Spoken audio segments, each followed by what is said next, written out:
कढ़ाई में बिस्किट बनाते टाइम ये शिकायत रहती है कि बिस्किट को ऊपर से प्रॉपर हीट नहीं मिलती, जिससे उनका कलर लाइट रहता है। इसलिए आज मैं एक ट्रिक बताऊंगी जिससे बिस्किट इवनली कुक्ड होंगे। वीडियो को लास्ट तक ज़रूर देखिएगा। सबसे पहले एक पैन में जीरा और अजवाइन को भून लेंगे। फिर इसे बेलन की हेल्प से थोड़ा क्रश कर लेंगे। इसे बहुत बारीक नहीं करना है। फिर सारे ड्राई इंग्रेडिएंट्स को मेज़र करके डाल देंगे। मैंने लगभग 1 कप मैदा लिया है और आधा कप आटा लिया है। आप ये रेशियो इंटरचेंज भी कर सकते हैं। अब इसमें 1 चम्मच नमक, आधा चम्मच बेकिंग पाउडर और 1/4 स्पून बेकिंग सोडा डालकर मिक्स कर देंगे। सारे ड्राई इंग्रेडिएंट्स को छन्नी से छान के ही करना है ताकि उसमें कोई लंप ना आए।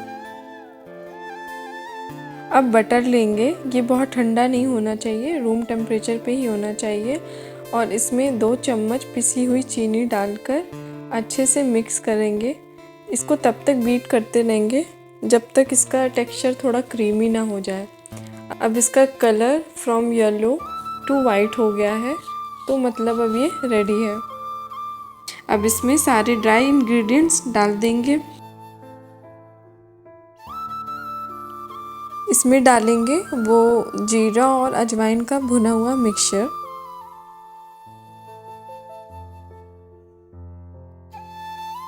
इसे आटे की तरह दबाते हुए नहीं गूंथना है, बस सारे मिक्सचर को एक जगह इकट्ठा करने की कोशिश करना है। ज़रूरत हो तो थोड़ा मिल्क यूज़ करें।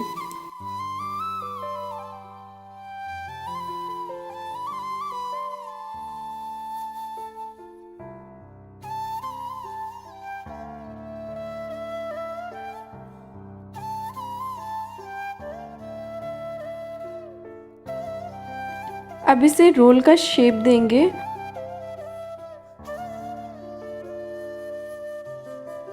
और एल्युमिनियम फॉइल पेपर में टाइट करके फ्रिज में रख देंगे 15 मिनट अच्छे से सेट होने को।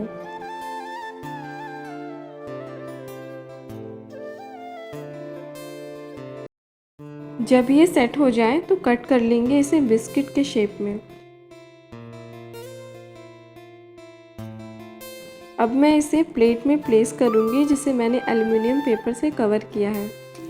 1 मिनट बाद प्लेट गर्म हो जाने के बाद फ्लेम को मीडियम टू लो रखेंगे।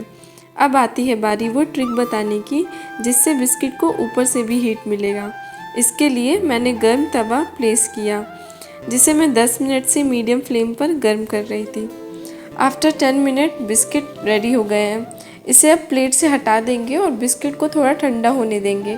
ये जैसे जैसे ठंडा होगा वैसे और सेट होगा। अब ये बिस्किट रेडी है क्रंची साउंड के साथ।